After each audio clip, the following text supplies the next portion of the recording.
পরনে সাদা ধুতি ও কুর্তা, পিঠ পর্যন্ত লম্বা তেল জবজবে চুল, পায়ে জুতো নেই, এমন চেহারার ঘুগনি বিক্রেতা স্বাভাবিকভাবেই কারোর নজরে আসে না।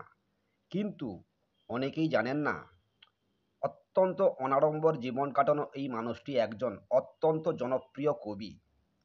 ক্লাস 3 পর্যন্ত পড়া এই ঘুগনি বিক্রেতা কবিকে নিয়ে 5 জন পিএইচডি করছেন এবং 14 জন স্কলার গবেষণা করছেন।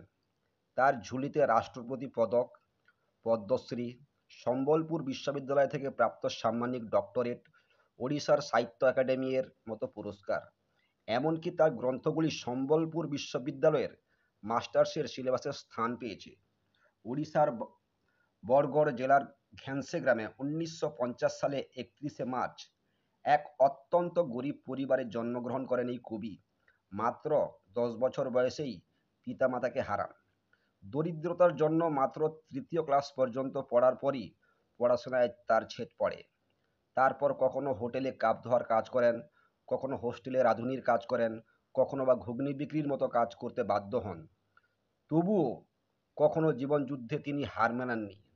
তবুও তার রক্ত থেকে কখনো কবি প্রতিভা হারিয়ে যায়নি। তিনি লিখতে থাকেন, সেই সঙ্গে কবিতা আবৃত্তি ও গান গাইতেন।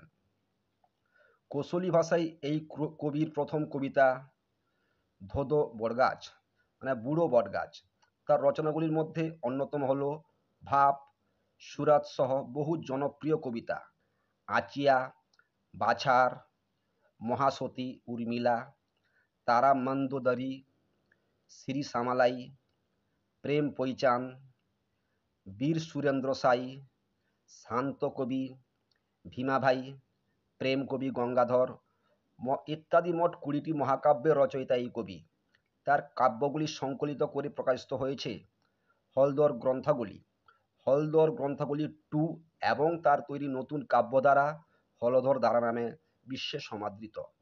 মা সরস্বতীর বরপুত্র মহাকবি অথচ অতি সাধারণ মানুষটি হলেন লোক কবিরত্ন পদ্মশ্রী কবি হলধর নাগ। অনেক অনেক শ্রদ্ধা ও প্রণাম জানাই তার চরণে। তো বন্ধু, আজ এইরকম একটা ভিডিও নিয়ে আসতে পারলাম আপনাদের সামনে। যদি ভিডিওটি ভালো লাগে প্লিজ লাইক এবং সাবস্ক্রাইব করুন। নমস্কার।